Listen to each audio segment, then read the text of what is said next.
মনে হচ্ছে যেন এই বছরটাই গোটাটাই কিরকম একটা আমরা এপ্রিল ফুল হতে থাকবো, যেটার একটা বড় কি বলবো একটা ধারা বলতে পারেন শুরু হয়েছে এবং এটা ধারাবাহিকভাবে চলবে মোটামুটি একটা বছর। আমরা সত্যিই কি শুধুমাত্র 1 এপ্রিলের দিনটাই বোকা বনি বা এপ্রিল ফুল হই? হিসেব করে দেখলে আমরা সারা বছরই কিছু না কিছু ভাবে বিভিন্নভাবে বোকা হয়ে চলেছি। সামাজিকভাবে, রাজনৈতিকভাবে, আমাদের যে সমস্ত কর্মস্থল আছে সেখানেও বিভিন্ন মানুষ বিভিন্ন রকমভাবে কথা বলে প্রতিশ্রুতি দিয়ে আমাদের বোকা বানিয়ে চলেছে। আমরাও অনেককে বোকা বানাই, আমরাও বিভিন্ন মানুষকে বোকা বানাই। যেমন ধরুন আমার কথাই বলুন, আমার প্রফেশনটা এমন, আমি দেখছি একজন রোগী হয়তো বেশি দিন বাঁচবে না, কিন্তু তাকেও আমি আশ্বাস দিয়ে দিয়ে বোকা বানাচ্ছি। আমি বলছি না না আপনি তো ভালো হয়ে যাবেন। আমি বুঝতে পারছি যে তার আয়ু ক্রমশ কমে যাচ্ছে, তার হয়তো আর খুব বেশি দিন জীবনে পড়ে নেই।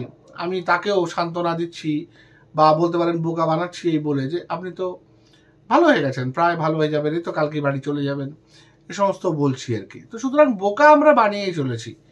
তবে ইদানিং যেটা হচ্ছে এবং যেটা 1 বছরে হতে চলেছে মনে হচ্ছে আগামী 1 বছরে, সেটা হচ্ছে রাজনৈতিকভাবে বোকা বানানো।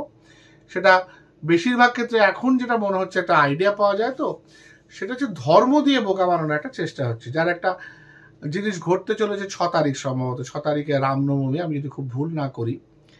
এবার আমার ওই দিন আবার বাইরে থাকা দুর্গাপুরে, আমার পরিবারের সবাই খুব চিন্তিত যে রামনবমীর দিন তুমি বাইরে যাচ্ছ, তা আবার আসানসোল, রানীগঞ্জ, দুর্গাপুর ওই এলাকায় তো শুনছি প্রচুর মিছিল টিছিল বেরোবে, প্রচুর সমস্যা হবে, ঝামেলা হবে, তুমি এ মাসটা না গেলেই পারতে। এখন এটা তো আমার রুটি রুজি, আমি তো রোজগারের জন্য, পেট চালানোর জন্য আমাকে তো এগুলো করতে হবে। আমায় তো মানে কি বলবো, রাম পুজো, লক্ষণ পুজো, এগুলোর জন্য তো পেট না চালিয়ে পারবো না। এগুলোতে তো আমাকে উপোস করে থাকলে হবে না যে আমি ভগবানের পুজো করলাম এবং সেখানে আমার পেট ভরে গেল।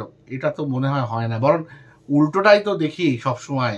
হ্যাঁ, যে মানে ভগবানদের খাবার দিতে হয়, আমাদেরই খাবার দিতে হয় উল্টে। হ্যাঁ, সকালবেলা অনেকে গোপালকে উঠে খাওয়ায়, গোপালকে নাকি ঘুম থেকে তুলতে হয় তবে গোপাল ওঠেন, তারপর তাকে খাওয়াতে হয়, তারপর তাকে স্নান, খাওয়া, আরো অনেক রকম রিচুয়ালস আছে বিভিন্ন ঠাকুর দেবতার ক্ষেত্রে। তাদের তো নিয়মিত পুজো করে নিজে উপোস থেকে খাইয়ে তারপর খাওয়ানো যায়। মানে আমি উপোস থাকবো কিন্তু আমাকে ভগবানকে খাওয়াতে হবে। অথচ সেই খাবারটা যে অ্যাকচুয়ালি কে খাচ্ছে, পিঁপড়ে খাচ্ছে না পশুতে খাচ্ছে না আমি আবার বাড়ি দিয়ে গিয়ে সেটাকে খাচ্ছি, সেটার খবর আর কেউ রাখে না।